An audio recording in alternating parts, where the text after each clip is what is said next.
We'd love to see how many games Jason Witten played on primetime. I mean, he's played for the Cowboys. The boys are always on primetime. Yeah, they're getting primetime for sure. Since the beginning of his career, you know, to the end. Listen, you've had a lot of primetime games too. You're the fucking Kansas City Chiefs. You guys are on you played on every day of the week other than Tuesday. Like, that's the only day you haven't played on, right? We're America's team, Jason? I'm saying you've had some primetime games. So don't act like you guys aren't getting opportunities. You've had some opportunities. Who am I second behind?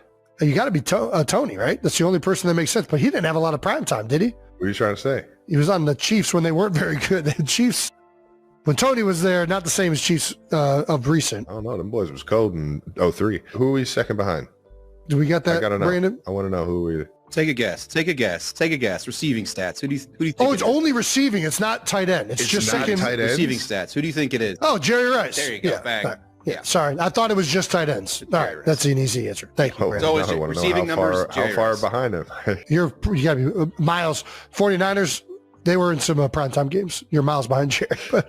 Damn it, not Miles. Well, let's get into the game. Trav, you had a bunch of catches. One of the better games you've had this year. Or actually, probably the best game we've had this year. 6 receptions for 78 yards. I love a lot of these photos, man. Take a look at this photo where you're being held up by like 5 different Detroit Lions, 4 guys. Just look at did you look at your face in this? There's an age to this face right there in the middle. That is just... No, like, dude, you know what this is? You know what this is? This was the first catch of the game. And you know how you're trying to finish. I get hit by one guy. I kind of slide off of him. And now I'm just like, I'm getting pinballed, but I'm keeping the feet moving. And then I get held ball up. Security. And then I get held up. Yeah, exactly. Yes. Good ball security in a situation like that. And then once I get held up, the stampede is coming. I think I'd locked eyes with Trey Smith about to come and clean the pile. And I was just like, brace yourself. I'm like, hit me, motherfucker. I love it. No, man, the big boys were finishing downfield, man, and I was just bracing for it. Andy Reid was asked about your performance. He said, we've been giving Travis Kelce a lot of, what is this, Geritol? Is that like an aging thing? Dude, I don't know, man. Coach Reid's the best. He pulled one out from the, this is probably, what is Geritol? Yeah, look it's got to be something with old people. Yeah, I don't know. But it's like from like the 70s or something. What about this? How is your head feeling? You fucking did a headstand in the middle of the game. He caught me with a Charlie horse on my thigh. Yeah. Caught you in the jump. I got a Charlie horse more than I got anything going on with my neck. All right, listen. Landing on your head was interesting.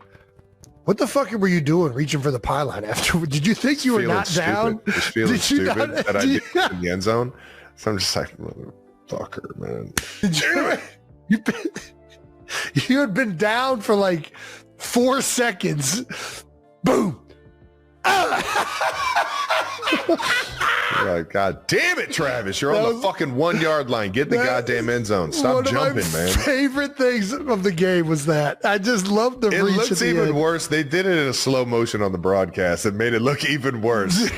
Wow. Fuck it. You're right there. Just, God damn it. Get in the fucking zone, Travis. Holy shit, that was funny. That was too funny, man. Kingsley Suamana took you out after the Hollywood Browns touchdown. Yeah, that was fun. Kings is the man, dude. Everybody was just out there finishing downfield, man. Listen, when you're in the end zone, it doesn't matter what's going on, man. I love the way you fall on this too. Yeah, I was just like, fuck it, let's go, man. You get a little extra shove on Kirby right there. Can we talk about the hurry up after the catch? Is this smart football? I think it is, and I noticed it on the broadcast. Well, it's definitely smart football, and I kind of looked at Pat, and I was like... So this is what I wanted to talk about, because I saw you give like a very subtle, just like something with your finger, whereas a lot of teams, they'll do like this big old, like this huge gesture, and that signals right away in the opposing coach, like, hey, they're trying to get this snapped off because he doesn't think he caught it. A lot of times you'll see a challenge in that instance. Do you guys talk about this? Do you try to make it subtle? Or is that something that you just did instinctually? When I caught the ball, I felt the ball hit the ground. Right, and that doesn't mean I didn't have possession of it. Correct. I'm saying like it's in my hand, ball hits the ground, or as I'm going down. Okay, and this I'm is like, questionable. I don't know if they're going to try and at least give this a chance. And now it's out of our hands and it's in no question. You know what I mean? So I'm like, in my mind, I'm like, it might be smart if we just did a quick, you know what I mean? It's a first down. Might be smart if we just get up here and go. And I think everybody kind of felt the exact same way. I'm not going to say it was like we did it because I was like, hey, yo, let's do it. But I was even thinking what the coaches were thinking on that. Usually the coaching point is if there's any doubt, right? Like if you have to wonder, like, did I catch that or not? You tell the guy. Put it in the booth. Don't even put it in there. Hurry up, get on the ball, especially if it's a first down, big play like that one was. Yeah. It did make me realize like how much the rules of a catch have changed over like the last 10 to 15 years. Like, because I think by the old standards of a catch, this was absolutely not a catch. Because you used to not be able to touch the ground. Like the moment it touched the ground, they would call it like, hey, that's trapping, not a catch. But now you really don't lose possession. Like your right hand slips off of it, but your left hand maintains full contact and the ball doesn't really roll. Grips the entire time. So like in my heart of hearts, do I think you maintain possession the entire way? I don't think so. But based on how we rule a catch these days, I don't think this would have been overturned if it was reviewed anyways. And the official in the booth said the exact same thing. Yeah. I think by the way we would determine a catch today's standards, I think that would have been upheld anyways. But and I know nothing about 90s basketball because they weren't born until 2002. Right. And I threw it out there. It wasn't as Hakeem Olajuwon dream shake in the post. What are you talking about? You look exactly like it was definitely the guy behind me and give him a little shimmy for sure. I thought it looked exactly like it was like I was watching Olajuwon play football for a second. Shut the fuck up. Look at that. Shout out to KG. Kevin Garnett Travis Kelce. Also had a little bit of this shake in his post-up game. See, that was just me in high school, man. Give me the ball in the post. That's what I was saying. They don't want to see me in the post with my back turned. I was talking to somebody on Monday night. I can't remember who it was, but they asked me, how does your brother feel that? And I'm like, I think he just takes a picture before he turns around, like where those guys are at in his head. And he knows timing wise that they're going to be on him when he catches the ball. And he just takes that little jab step. Like, what is your thought process? Like, what causes you, because you obviously can't see them. What causes you to be able to do that? Jason, I got eyes on the back of my head. No, you're not Cam Scadaboo. You don't have, you can't see that well. Fields. What? I know exactly. I look up at the Jumbotron right before I catch it. I don't buy it. I'm not buying that. Could you imagine if I did There are guys that claim that, but I don't buy that. I've looked up at the Jumbotron one time when I was running in the open field just to get caught. I can see that. I can see that. No, you take a mental, like you said, you kind of just feel the game. I realized that, who were the two closest guys to me, and one was directly in front of me coming down to play me into the flat. And then there was one guy coming from the inside out. And how am I going to get this ball? How am I going to get more yards? How can I make these guys miss, or how can I make one guy over pursuit? And it's just, you play around with that in practice. Sometimes you get fucking smoked and it doesn't work and you got a 5-yard gain. Sometimes you know what I mean? You make a guy miss, guys run into each other and you're getting 10 yards, and it's just playing and feeling the game. And Well, it worked in this game. It was fun. It was a dirty little move right there. Very Hakeem Olajuwon-esque. We got some records with 1,032 catches. Travis now has the 12th most receptions in NFL history. We're on the LeBron stats right now. Yeah, what are we doing? Can we name the other top 11 most catches in NFL history? Most catches in NFL history. So let's go tight ends first. So we got Jason Witten and Tony.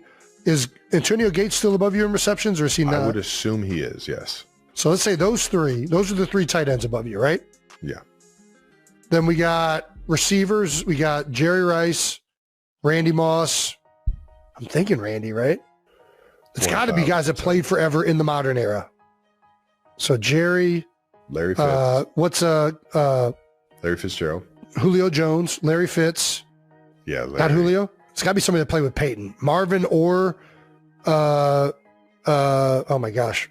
Reggie Wayne? Or both of them. I feel like Marvin was there longer. Reggie had like that, was pretty ridiculous, but Marvin was there, I feel like, a long time. I don't think it's either one of them. Terrell Owens?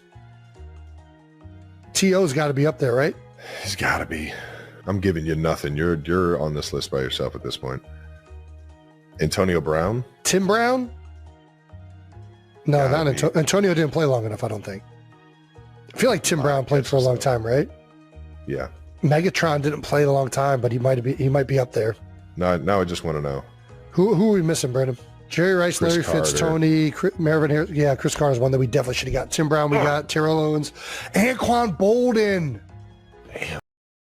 Jason Kelce never shies away from a tough question, but this one came wrapped in pop stardom, playful brotherly prodding, and a swirl of NFL statistics. When Taylor Swift dropped her new album, The Life of a Showgirl, the world was quick to dissect every lyric, but no one did it with more wit than Jason Kelce, who set his sights on his younger brother, Travis Kelce, and a certain song that has everyone talking. It all began on the October 15th episode of New Heights, the wildly popular podcast hosted by the Kelce brothers. Jason, recently retired from the NFL, couldn't resist poking the bear. Was Travis Kelce, tight end for the Kansas City Chiefs, playing better football since Swift released her cheeky, boundary-pushing track wood? This wasn't just any song. It was a sultry, unfiltered ode to Travis, filled with eyebrow-raising metaphors about redwood trees and keys to forbidden doors. As the NFL stat sheets collided with the world of pop music, Jason brought the receipts. Before Wood's release, Travis had notched up 15 catches, 188 yards, and a touchdown over 4 games. Solid, but perhaps not headline-worthy. After the song dropped, 2 games, 139 yards, and another touchdown. The numbers were close, but Jason's real point was more about the spectacle than the stats. Reading the figures out loud, Jason's grin was audible, while Travis could only laugh, shaking his head at the absurdity of it all. For listeners, the banter between the brothers was irresistible. Was it a coincidence that Travis's on-field performance seemed to spike after Swift serenaded him in front of millions? Or was it just the magic of being the muse for one of the world's biggest pop stars? Jason, ever the instigator, pressed the issue. Do you feel not confident? Do you feel cocky about the song Wood? He teased, referencing lyrics that left little to the imagination. The implication was clear. Did the world's most famous love song just make Travis a better football player? Travis, never one to miss a beat, played it off with a grin. I think it's great, he replied, dodging the innuendo as deftly as he dodges defenders. I think you're just not understanding the song, Jason. But beneath the jokes, there was a genuine question. How does it feel to have your relationship and your performance splashed across the headlines and immortalized in song? And then there's the family dynamic. The Kelces have always been fiercely competitive, but Swift's new album added a new twist. Jason's wife Kylie even admitted that Wood was her favorite track on The Life of a Showgirl, much to Jason's delight and Travis's mock embarrassment. The brothers' father, Ed Kelce, became an unwitting character in the story too, with Travis confessing that he was terrified for his dad to hear the racy lyrics. Meanwhile, Taylor Swift herself wasn't content to stay behind the scenes. On October 12th, she was spotted cheering for Travis from the stands, joined by WNBA superstar Caitlin Clark. It was her first Chiefs game since the album dropped, and the cameras couldn't get enough. The Chiefs, who had stumbled at the start of the season with back-to-back losses, roared back to life with a dominant win over the Detroit Lions. Was it the Swift effect? Or just business as usual for Kansas City's favorite tight end? The story doesn't end there. The Chiefs are gearing up for a crucial matchup against the Las Vegas Raiders, with all eyes on whether Travis can keep up his post-album momentum. Every catch, every yard, every touchdown now comes with a little extra sizzle, courtesy of the world's most famous pop star and one very clever older brother. As the NFL season unfolds, one thing is certain, the Kelce family knows how to keep things interesting, both on and off the field. Whether or not Taylor Swift's chart-topping lyrics have awakened a new level of greatness in Travis Kelce, the world will be watching and listening for what happens next. And with Jason Kelce never running out of questions and Taylor Swift never short on inspiration, there's no telling where this story goes from here. Stay tuned!